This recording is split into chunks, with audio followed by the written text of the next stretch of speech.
Welcome to another edition of The Nate Moore Show. Our show is brought to you each week by Reliable Heating and Cooling. I'm your host, Aiden Hookey. Joining me is Coach Moore. Coach, welcome to the show. Thanks for having me on. Coach, your Tigers knocked off Euclid 50-16 last Friday, improving your record to 5-2. What pleased you the most about your team's performance against the Panthers? I mean, our kids played hard. I mean, that's every time we do that. That's what it's the biggest thing that I notice. So we're far from perfect, but we go out and we play hard every week. After scoring 14 points in the first half, your team erupted for 36 points in the second half. You must have been pretty pleased with that. I mean, yeah, definitely. The game didn't start out great. We're down 9-0 early. But our kids started making some plays, and we were able to produce points offensively, so that was good. Your offense once again showed great balance, rushing for 201 yards and passing for 199 yards. Even with Welchel Hartson out of the lineup, your running attack seems to be getting stronger. Yeah, I mean, our offensive line, I think, played pretty well. Not perfect. We had some loaded boxes with guys we couldn't block, and then, we were getting some junk stuff that you just got to make some adjustments to. But Cam had a nice day. Had two really big runs and grounded out a lot of other tough yards. Yeah, we were balanced. You're right. Let's talk a little more about your offensive line. Who are the guys up front who are getting the job done for you? Well, I mean, we've played, 7 guys or so up front. So we have Reese Turpin, the senior, Tajamir Nash, senior, Jaden Woods, senior, Todrick Lee, senior, Mike Mercurio, junior,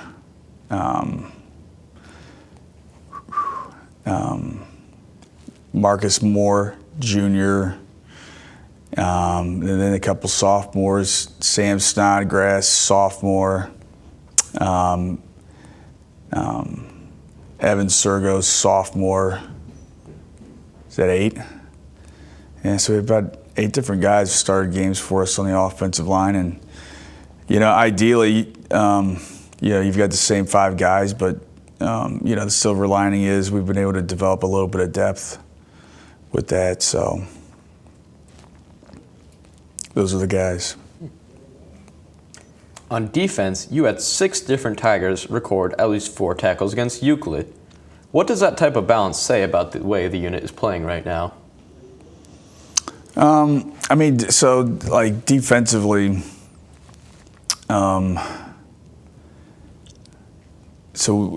we really don't decide who makes the tackles, right? In a lot of ways, I think, NFL films and the Dick Butkus videos and whatnot, I think they've done a lot to really distort people's image of what football is. Having one guy that's running around making all the tackles, that's not good football. It doesn't make any real sense. It's very romantic. It's a great story to tell, but it's not real. So if we can get all 11 guys to do their job defensively, then the offense really dictates who makes the tackle, right? The only thing we're concerned about is does the guy whose job it is to make that tackle, right? Yeah. And do we get the ball forced to him the way we're supposed to do defensively? We're a spill defense. We try to take away all vertical seams. So that's really our concern. So, a bunch of different – I don't care if it's one guy making a bunch of tackles or if it's, 11 guys making the same amount of tackles. It really doesn't matter as long as whoever is – it's their job to make that play on any given rep, which is, like I said, determined by the offense, essentially. that they make that play. So, who makes the tackles, I don't really care. In a moment, we'll talk with the Tiger player. But first, this word from Reliable Heating and Cooling. There was a time when 10 miles to the gallon was acceptable. Today's 40-plus mile per gallon cars weren't even in the rearview mirror back then. Of course, this Lennox air conditioner wasn't on the radar either. It's solar ready, the quietest, most energy efficient air conditioner you can own. It's time to live in the now. Call Reliable Heating and Cooling for the most advanced technology in heating and air conditioning. When you're ready to live in the now, call Reliable Heating and Cooling. Lennox, innovation never felt so good. Thank you, Reliable Heating and Cooling. Joining me now is senior linebacker and running back Camden Bailey. Camden, welcome to the show. Yep, thank you for having me.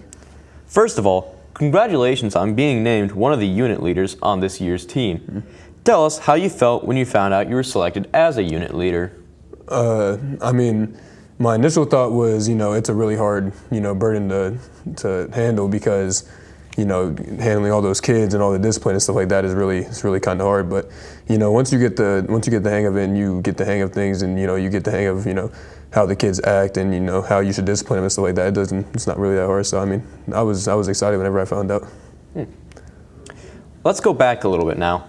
How old were you when you first started playing football, and who taught you the game? How old was I? I think I was probably like 10, 12. And nobody really taught me how to play. It was just, it was more of a, I don't even know how to explain it. It's more of a thing that you learn, you learn over time. You start off not as good, but then as you keep playing and as you keep learning and stuff like that from other people, and especially the older people, that's how you get better and stuff like that. You just got to keep working, perfect your craft, you know what I mean? You are a starting linebacker on the Tiger defense. Describe some of the skills that are necessary to be a successful linebacker. Some of the skills that I think are the best are, getting your, Coach McConnell always says, getting your run reads, reading the end man, seeing what he does. If he blocks down, then you got to go for the run. If he pass blocks, you got to go out for the pass and stuff like that. It's just all, you got to be focused in the game 100% or else you're going to miss a whole bunch of stuff. You also play running back. You've recently been playing a lot more offense since Hartson has been out of the lineup. What do you like better, offense or defense? Oh, man, and why? That's a good question.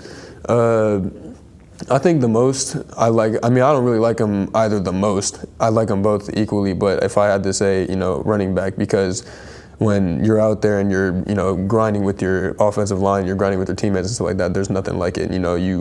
You can, score a touchdown and then your linemen come up and, congratulate them because they did a really good job blocking. And I really like that. And then defense, you playing with all your guys, getting tackles, getting hype and stuff like that. So, both of them are just, I like them equally. As a unit leader, what is your message to your teammates as you get ready this week to face Canisius out of New York? My personal, thing that I would say to the team is just don't overthink our opponent. You know what I mean? Just have fun, study the film, and just go out there. And we know what we have to do. We just have to go out there and execute it. Like we always do. Thanks, Camden. Yep. Coach Moore will rejoin us after we take this time out on the Nate Moore Show.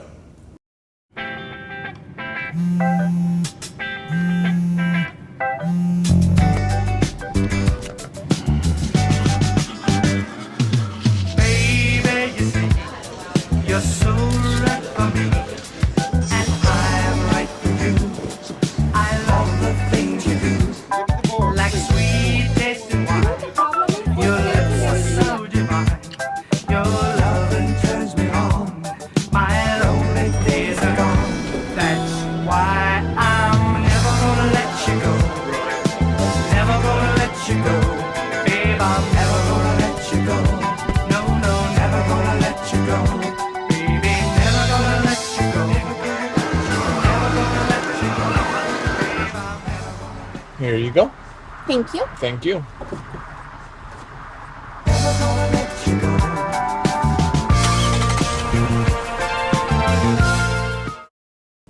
Welcome back to the Nate Moore Show. Coach, we just spoke with senior linebacker and running back Camden Bailey. Considering he plays a ton on both sides of the ball, tell us what he means to your football team. Yeah, I mean, Cam means a lot to us.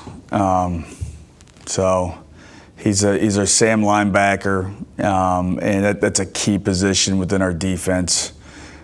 Maybe the key position. You know, if we're good at Sam linebacker, that makes a lot of other things easier. And if we are not good at Sam, you know, the odds of us being a good defense are drastically reduced. And he's doing a great job, you know, right from the start of the season. And he's getting better as we go through the season. I thought he had his best game defensively this week. So really proud of him for that. You know, he's been real important to our special teams as a kickoff return for a touchdown, but does a lot of other great things special teams wise. And he's our really important running back to us. He's played a lot the last couple weeks. Yeah, I mean, he's a senior unit leader, you know, does things right. And he's a heck of a good football player. This week, your Tigers are home to face the Canisius Crusaders out of New York State. What can you tell us about Canisius? They're a good football team.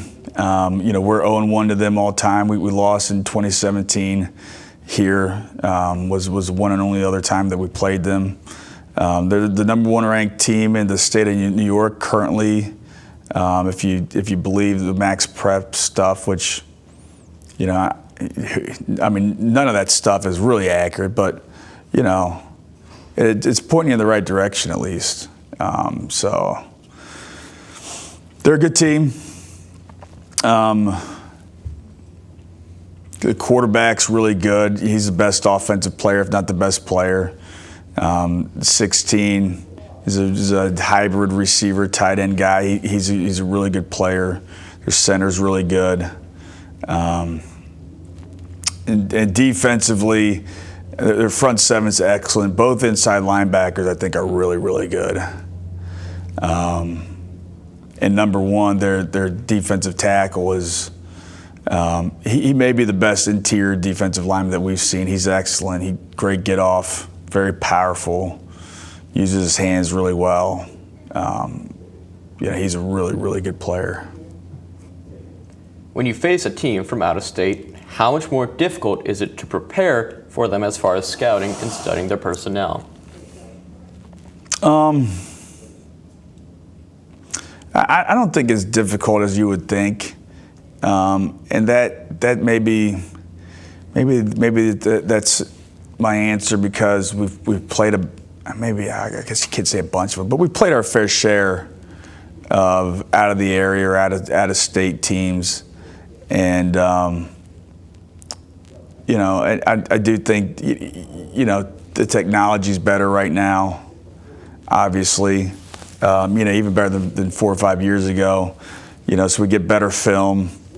And, you know, if you have good quality film, I mean, really at the end of the day, you know, you have to assess the team off of film. You know, like, let's say you played somebody who was familiar and, you know, you start comparing scores or this team's usually like this. You know, this team's usually really good or usually not good or usually physical or whatever. I mean, that's way more fool's gold than evaluating the film, right? So as long as we have good film, you know, you could pretty much tell, you know, what you need to know off of the film, I would say. So I don't think it's as difficult as maybe people may think. Would you like to see your team go out of state and play a game in the near future? You know, I've thought about that, but, you know, when we put together the schedule, one of the top things that we're trying to do, if not the top thing that we're trying to do, is provide as many home games for our season ticket holders as possible. You know, that's a big deal. And so, you know, there would be some things. I mean, I would enjoy it. the kids would enjoy it. But I don't see a scenario where that happens. We've got, it could, like on next year's rotation, on a home McKinley rotation, it could, but like everything else would have to line up because we have an away game already built into that schedule with the Glen Oaks series. Warren and Fitch are an away cycle the same time as a McKinley game. So that cycle we're essentially like every game that we put together minus the ones we already have is we're trying to get home games because anything less than 7 home games, that's people get upset. And so like home McKinley, like there is room, but everything would have to line up. So I wouldn't say no or never. I think it would be fun. I think the kids would like it. But there'd be a lot of things that have to line up. We want to thank Coach Moore and Tigers senior linebacker and running back Camden Bailey for joining us on the show this week. The Nate Moore Show has been brought to you by Reliable Heating and Cooling. I'm your host, Aiden Hookie. Thanks for watching, and as always, go Tigers.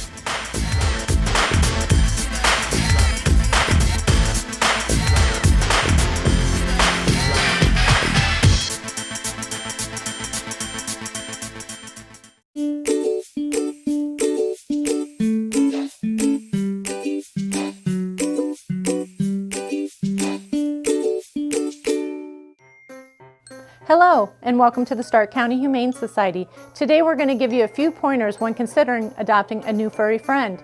All animals here at the Stark County Humane Society are spayed, neutered, microchipped, vaccinated, dewormed, and if old enough, heartworm tested for our canine friends. Adopters will receive a free exam within 2 weeks of adoption at local veterinarian hospitals. We encourage all adopters to take full advantage of this. A one-time adoption fee is required for your new furry friend. When you adopt, you get an awesome adoption packet that includes treats for your new fur baby and savings for you. But this is not where the cost of adoption stops.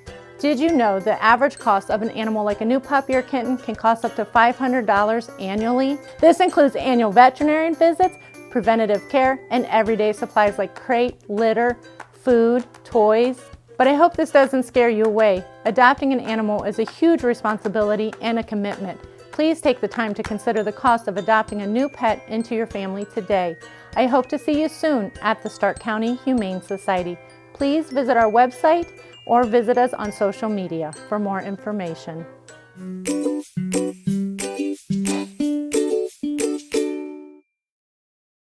Massillon City Schools is proud to have one of the top career technical education programs in the state of Ohio, recently receiving a #1 ranking of the 93 districts in the area of achievement. Our Career Technical Education Department offers 14 pathways preparing students for college and careers. All students have the opportunity to participate and compete in their career technical student organization, as well as obtain valuable experience in the field while earning aligned industry credentials and/or college credit in high school. Visit massillonschools.org for more information.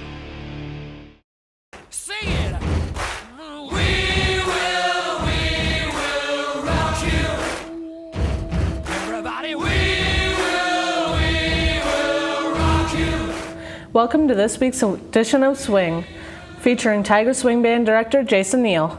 We're on the air with you every Wednesday night following the Nate Moore Show. Our show is brought to you by Howard's Tiger Rags in downtown Massillon. I'm your host, Ripley Kemp, and with me is Mr. Neel. Welcome to the show, Mr. Neel. Thanks, Ripley. First question. Let's talk about last week's halftime show of the Euclid game. The junior high band members played with your band for part of the show. How did the performance go?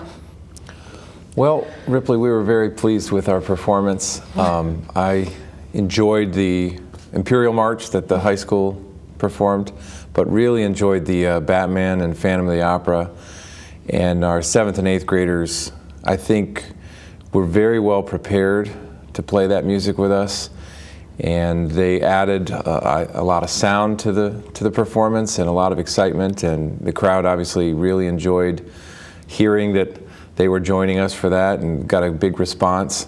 So overall, I was very pleased with the performance and just the outcome overall. What were some of the junior high students saying after the game about playing along with the high school band members? You know, I heard some comments here or there. I heard some kind of secondhand comments as well, but a lot of positive things. I mean, one of the parents was telling me that their child said that was one of the best nights of their lives. Yeah, a lot of them are saying they can't wait to join swing band. Can we start swing band now? Things like that. You know, I don't know if everybody had that same experience, but a lot of positive experiences from the students, and talking to them the next day in class, they were very excited about hopefully one day being part of the high school band. So we certainly hope they had a good time, and we're looking forward to them joining in the future. Tell us more about the band classes that are offered at the middle and junior high school.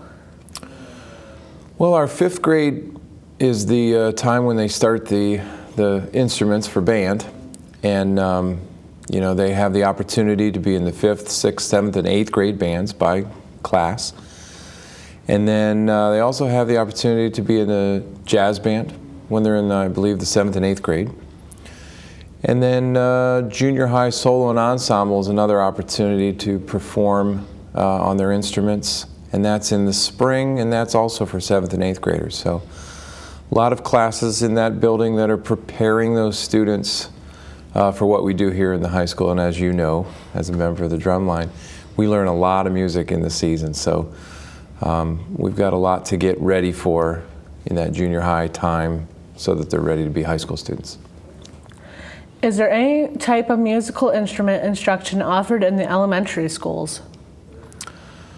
Well, there isn't instrumental music per se, but I know as general music, they try to incorporate instruments when they can. I know they'll use certain percussive instruments, and sometimes they'll use a recorder just to kind of give a little bit of an introduction to playing an instrument, but not a ton from what I understand from our general music. And that's, you know, that's by design, and it's really about 5th grade is when students are ready to start developmentally learning the process of an instrument, because it isn't easy, as you know. We'll have more with Mr. Neel here on Swing, but first, this word from Howard's Tiger Rags. Howard's Tiger Rags in downtown Massillon has the best selection of tiger apparel in the area. And once again, Howard's Tiger Rags is the proud sponsor of the Swing TV show on WHS-TV. Be sure to check out their large selection of infant and toddler apparel. You can even dress up your favorite pet in tiger gear. See their large selection of memorabilia along with mugs and glasses and your favorite tiger jewelry. How about a license plate holder or a tiger hat? Howard's has one to fit your style. Stop in at Howard's Tiger Rags in downtown Massillon, and don't forget to like them on Facebook. Thank you, Howard's Tiger Rags, and welcome back to Swing. The Tiger Swing Band will once again be participating in the Buckeye Invitational at Ohio Stadium on Saturday, October 16th. Give us some more details about this show, and how long has our band been a participant? Well, I'd say we've been invited and enjoying this show, I think around 2010 was when we were first able to go to the show, and I don't think they've had it too much before that. When I was in the band, we never did the Buckeye Invitational, so it's more of a recent thing. But on October 16th, I believe starting at 10 a.m., the first band will perform in Ohio Stadium, and there's like 30-some high school bands. Every 15 minutes, all day long, there are bands performing in the Horseshoe. Now, we won't be there to watch all those bands, so it's kind of come and go as you please, and you can watch any and all of those bands that you're interested in. But we're performing at 7 p.m., and then the Ohio State Marching Band is performing at 9 p.m., so we're very excited to get to see them live again. And you know, for a lot of students in our band, freshmen and sophomores, didn't get to do the Buckeye Invitational before, so we're excited to be able to go back this year. And we are the last festival band of the day. And then there's some competition bands who follow us. And then Ohio State, like I said, will be at 9 o'clock. So we're very excited to perform in a historic location like the Horseshoe. And we're very excited to see such a great band as the Ohio State University Marching Band on October 16th. You played in the Ohio State Band while attending OSU. What was the college experience like for you? Well, that experience of being in that band was just a wonderful experience in terms of performing at the highest level. I always say that when you can have everyone in a group who's as excited as you are and is working as hard as you are, if not harder, that just raises the level of everybody's performance.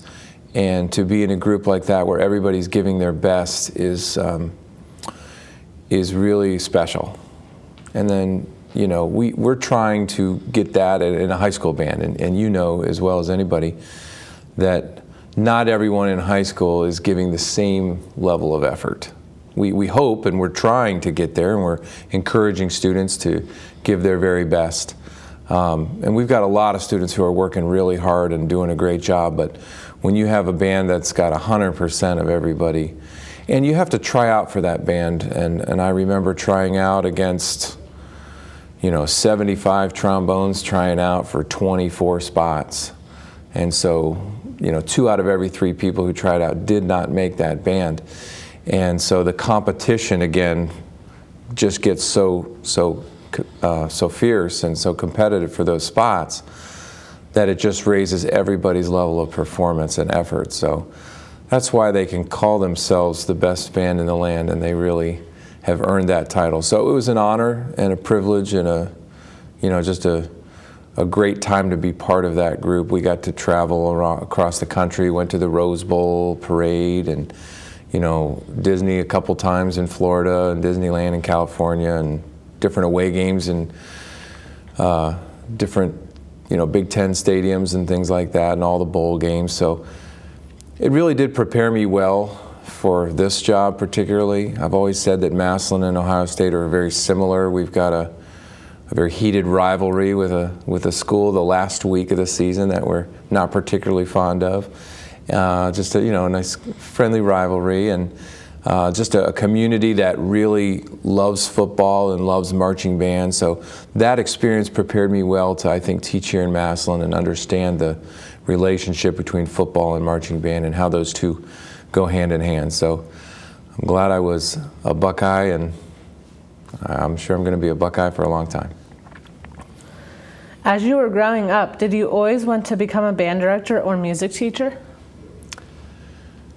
You know, I can remember going to the Hall of Fame parade when I was really young and watching the marching bands go by and really enjoying that experience and listening to the drum cadences and just getting excited about it. So I think even from an early age I had an interest in marching bands and bands. It wasn't until I was in high school and even toward my junior, senior year when it really started to become a reality that, hey, I could actually do this for a career. So yeah, I think it was kind of always there. I've always loved music, and there were plenty of career opportunities for me, but once I got to Ohio State and experienced that whole thing, went into music education, it was just kind of natural fit, and I love doing what I do, so thanks for that question. Please give us the details about this week's halftime show for Canisius New York game. Well, this week's halftime show is very special. We had a student come up with an idea for the show, and it was the theme is Clue, and it's basically the board game on the marching field. If you've ever played the board game Clue, you'll know that there are different characters, Professor Plum, Colonel Mustard, Miss Scarlet, and things like that. So we have created a mystery, and we're giving the audience clues, and they have to solve who did it, where they did it, and what was the weapon that was used. And so as you're watching the show, you'll see pictures on the field, you'll see songs that have clues in them, like the color of a song. So if you can know what song we're playing, so I'm not going to tell you any of the songs because that would give away the clues. So you have to be able to name that tune, figure out what the color is, figure out where a location might be, and then decide who done it. So we've got a lot of mystery music coming up this week. So it's a Clue theme, and we're excited to present that before our homecoming court presentation as well, and you know, that song is a nice ballad to present the court. So a lot going on. It's going to be a 15-minute halftime for the band, 10 minutes of a clue show, and another 5 minutes for our homecoming court presentation. How do you choose the piece of music used for the homecoming portion of the halftime show? Well, we always like to pick a ballad so that it's not like too loud and fast-paced, so it doesn't overshadow the announcement of the court and all the members. So we like to pick a softer, slower song that's pretty. It's a nice moment for them, and this week we thought it would be kind of fitting, since we're doing some of these colors, that we would pick a song called Over the Rainbow. And it's a nice, beautiful standard, Wizard of Oz, great song form. So we're going to play Over the Rainbow while we're introducing our homecoming court this week. That will do it for this edition of Swing. Swing is brought to you each week by Howard's Tiger Rags in downtown Massillon. I'm your host, Ripley Kemp. Thanks for watching, and as always, go Tigers.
Bye, sweetie. I love you. Bye, Mommy. I love you.